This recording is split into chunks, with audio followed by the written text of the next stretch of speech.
Dan itu kemudian ya mau nggak mau ketika memang adanya kenaikan harga minyak mentah di pasar global ini kemudian akan meningkatkan beban subsidi ya, dan kemudian pada akhirnya pemerintah ini memutuskan untuk meningkatkan dari harga jual dari BBM subsidi ya, guna untuk mengurangi beban subsidi dari APBN di tahun ini. Dan sebenarnya ini direspon di satu sisi direspon dari pemerintah ya, yang mana pemerintah juga memberikan bantuan langsung tunai kepada beberapa masyarakat Indonesia yang memang mereka membutuhkan, yang mana ini menjadi salah satu bumper ya terhadap kenaikan harga BBM, yang mana ini akan bertranslasi pada kenaikan inflasi secara umum. Dan di satu sisi dari adanya BLT yang diberikan oleh pemerintah, maka ini juga direspon positif ya oleh market ya, karena memang adanya BLT tersebut ini kemudian bisa sedikit banyaklah membantu untuk pengeluaran dari masyarakat golongan menengah ke bawah, dan juga di satu sisi ini juga menjadi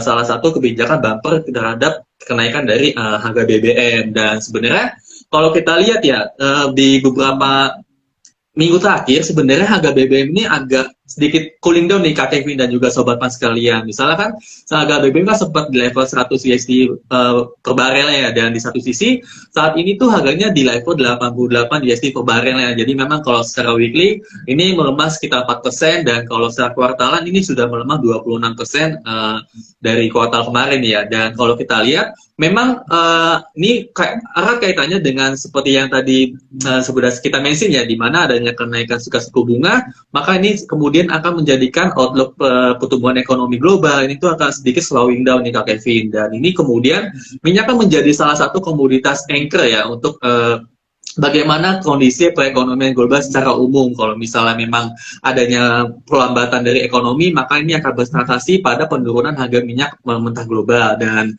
di satu sisi memang adanya supply shock ya dari adanya OPEC Plus, yang mana ini mereka tuh juga mengurangi produksi ya sekitar 100.000 barel per harinya di bulan Oktober mendatang. Dan sebenarnya ini sempat meningkatkan harga minyak mentah secara umum, cuman ya memang adanya pertarungan lah antara bagaimana sentimen dari supply dan juga sentimen dari permintaan di pasar global. Dan di saat ini memang sentimen dari pasar global ini yang lebih kuat dan juga lebih berpengaruh lah di pasaran, sehingga yang ini menjadikan harga minyak mentah ini tuh sedikit slowing down di beberapa hari terakhir. Dan kalau misalnya kita lihat ada beberapa sentimen yang cukup di-highlight ya oleh pelaku komoditi, khususnya di pelaku pasar minyak, di mana ini adanya lockdown ya di China, khususnya di kota Chengdu, di mana ini menjadikan outlook permintaan dari China, yang mana ini merupakan konsumen minyak terbesar, ini tuh agak sedikit slowing down ya, dan juga ini menjadikan sentimen negatif bagi permintaan minyak mentah di pasar global. Dan juga di satu sisi, kalau kita tahu ya di beberapa negara misalnya di Rusia ya, yang mana ini tuh ada semacam ya politis lah, kebijakan politis yang mana dari negara-negara barat yang ingin membatasi harga batas atas dari harga minyak Rusia. Jadi memang ya kemudian ini kan menjadikan karena Rusia kan menjadi salah satu produsen top 3 lah terbesar di dunia, dan juga adanya kebijakan tersebut kemudian ini ya kemudian akan mendorong harga minyak mentah global ini sedikit slowing down, karena memang kalau kita lihat ya secara politis Presiden US Joe Biden ini tuh lebih suka kalau misalnya harga minyak mentah global ini sedikit lebih slowing down lah, sedikit lebih murah lah, karena memang inflasi di US kemarin itu yang tertinggi selama beberapa puluh tahun terakhir itu ya penyebabnya adalah kenaikan harga dari gasolin ataupun harga bahan bakar. Dan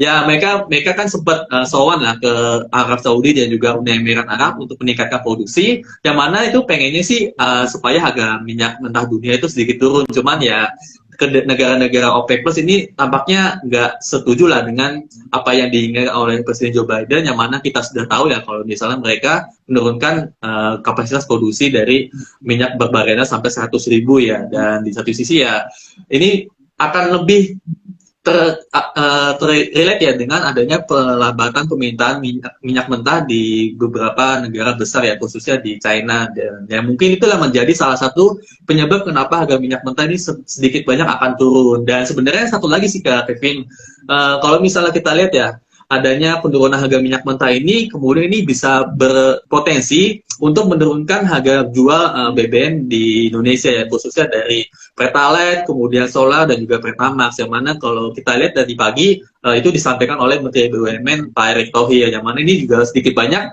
ya cukup positif lah untuk tingkat inflasi dari Indonesia sendiri, karena ya kita tahu kalau misalnya kemarin kan naik BBM subsidi kan naik ya dari Pertalite misalnya 10.000, kemudian ya Pertamax ke 14.500, dan ini kemudian direspon untuk kenaikan harga tarif ojol, kemudian tarif dari bis AK, kemudian tarif logistik secara umum, yang mana yaitu menjadi menyebab inflasi Indonesia yang sedikit banyak akan meningkat lah di tahun 2022 ini, Kak Kevin. Oke, oke, wah menarik sih Kak Felix. Jadi sebenarnya sih saya juga sempat baca ya, mungkin yang Kak Felix bilang soal OPEC Plus itu.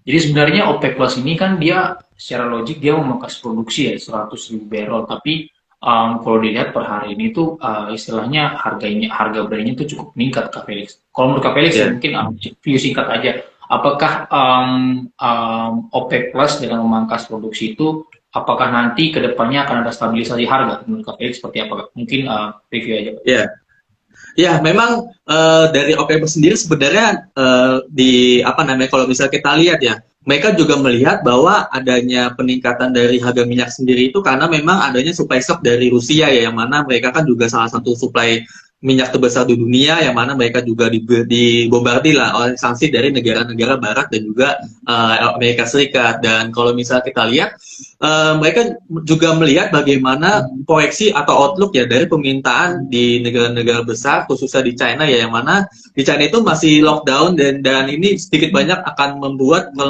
permintaan dari minyak mentah di China itu akan melemah ya Kak Kevin ya. Jadi memang kalau misalnya ya OPEC Plus ini meningkatkan harga ya, ini apakah sustain? Karena memang ya sedikit banyak China itu juga cukup melemah lah dari permintaan minyak itu sendiri Kak Kevin. Jadi memang ya ini menjadi salah satu constraint juga dari negara-negara OPEC Plus untuk meningkatkan kapasitas produksi. Yang mana kalau misalnya permintaan dari China melemah, kemudian OPEC Plus ini malah menambahkan produksi, ya otomatis harga minyak ke depan nantinya itu akan jauh lebih rendah dibandingkan harga minyak sekarang. Yang mana ya cukup nggak disukai lah kalau misalnya dari penjual negara-negara dari penjualan minyak. Dan satu lagi Kak Kevin ya, jadi memang negara-negara OPEC Plus itu sendiri memang kalau misalnya kita lihat menyediakan capex atau belanja modal yang sebenarnya itu sedikit banyak menurun ya, karena memang ini merupakan masih terdampak dari adanya COVID-19 di tahun 2020 kemarin, kemudian ya masih adanya penyesuaian juga ya untuk peningkatan demand di beberapa negara, kemudian ya di Arab Saudi yang mana ini menjadi pemain besar di pasar minyak, ini pun sudah mulai switch dari perekonomiannya, dan misalnya dari minyak kemudian ke kemudian ke bisnis yang lebih sustainable ya, yang mana misalnya salah satunya adalah dari pariwisata. Jadi memang ini permasalahan dari politik itu cukup kental sekali ya Kak Kevin ya, dan juga sobat mas sekalian, terkait harga komoditas khususnya di harga minyak mentah global. Mungkin seperti itu pandangan singkat dari saya Kak Kevin. Oke, thank you Kak Felix. Mungkin ini teman-teman kalau misalnya ada yang ingin bertanya, silakan teman-teman melakukan sesi tanya jawab di kolom komentar ya. Kita feel free to menjawab. Mungkin saya nanggung nih Kak Felix, mungkin saya ada dua pertanyaan terakhir ya. Mungkin sebelum kita masuk ke stock picking atau mungkin pemilihan sektor, ini pertanyaan terakhir nih mungkin sebelum masuk ke pemilihan sektor picking. Mungkin ini Kak Felix, kan saya juga sempat searching ya Kak ya. Jadi kalau dilihat memang sekarang Eropa itu benar-benar lagi krisis banget ya soal istilahnya gas dan istilahnya coal juga. Bahkan di satu sisi saya sempat baca di berita yang state bahwa kalau nggak salah antara Jerman atau mungkin negara di Eropa itu mereka terancam kedinginan nanti di winter dan juga terancam gelap gulita karena supply coal batu bara mereka yang benar-benar kurang. Jadi mungkin ini saya sih pribadi kurang nggak tahu banyak lah soal komunitas, tapi mungkin sekalian mungkin saya mau menangkap Felix, kira-kira sentimen tersebut memang bakal berdampak ke kita nggak, khususnya buat Indonesia, emiten coal yang ada di Indonesia. Menurut Kak Felix pandangannya gimana Kak?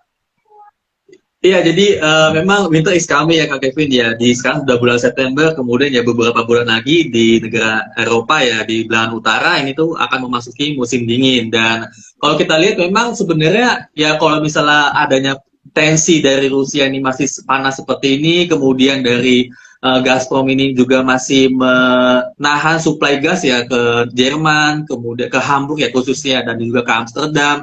Ini tuh sedikit banyak ya mau mau sebanyak apapun cadangan gas dari negara-negara Uni Eropa ini tuh ya nggak akan sustain lah sampai beberapa bulan ke depan. Dan di satu sisi adanya potensi atau kecenderungannya dari peningkatan konsumsi electricity yang mana ini tuh ya biasanya kan kalau misalnya masih memasuki musim dingin kan ya untuk menggunakan water heater, kemudian penghangat ruangan dan lain sebagainya, yang mana itu tuh biasanya sih akan meningkatkan konsumsi listrik secara umum ya Kak Kevin ya. Dan di satu sisi ya kalau misalnya memang apa namanya kondisinya masih sama seperti saat ini yang mana Gazprom ini masih tidak mau supply gas ke Rusia, maka ya ke Uni Eropa, maka ini potensi untuk Eropa kedinginan ataupun gelap gulita sangat besar. Dan di satu sisi kalau misalnya kita lihat ya dari transisi misalnya dari PLTG ke PLTU yang mana ini menggunakan batu bara, ini tuh sebenarnya juga masih membutuhkan waktu transisi ya Kak Kevin ya, karena memang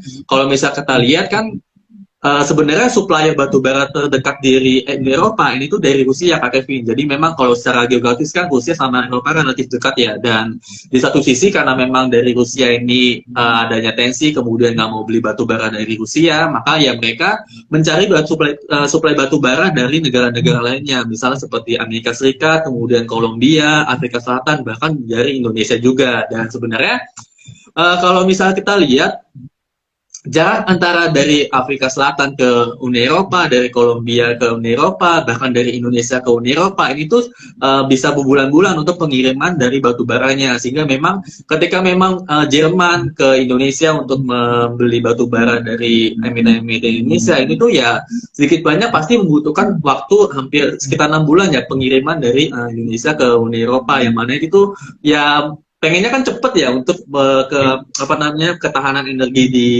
Uni Eropa. Cuman ya ini masalah jarak juga, kemudian ya masalah waktu juga, ini menjadi salah satu constraint ya terbesar bagi negara Uni Eropa untuk ya membeli batu bara dari Indonesia. Dan di satu sisi kalau misal kita lihat ya memang dari Uni Eropa sendiri sebenarnya nggak begitu mempermasalahkan ya terkait dari kualitas batu bara Indonesia yang sebenarnya itu kualitasnya di medium ya, di kualitas di medium, yang mana kalau di Uni Eropa itu ya pengennya mereka di high kalori, di atas ya mungkin 7.000 kalori lah, ya mungkin di range 7.000 sampai 7.200 di kalorinya. Dan sebenarnya kalau misalnya mereka mencari batu bara Indonesia, ya sebenarnya mereka nanti akan memblend batu bara dari Indonesia, kemudian dari Afrika Selatan dan juga Kolombia dan juga negara-negara lainnya, yang mana dari situ ya kemudian menjadi salah satu apa ya short term solution lah bagi negara-negara Uni Eropa untuk ya mempertahankan ketahanan energi khususnya di electricity ya, yang mana ini menjadi salah satu bahan baku dari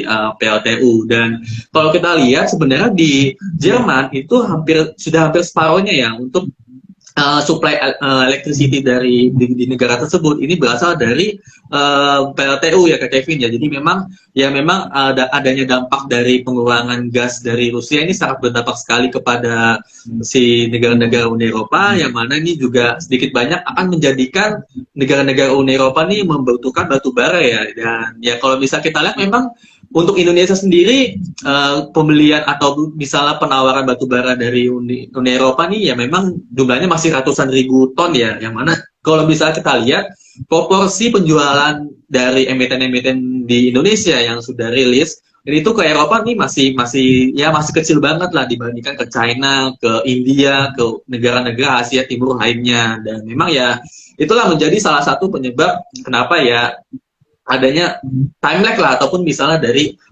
kecilnya proporsi penjualan dari batu bara Indonesia ke Uni Eropa. Cuma memang di satu sisi Kak Kevin sebenarnya kita cukup ya diuntungkan lah dari tingginya harga batu bara, yang mana ini tuh di-drive dari peningkatan demand dari Uni Eropa. Mungkin kurang lebih seperti itu yang untuk view dari batu bara di Uni Eropa ya Kak Kevin ya.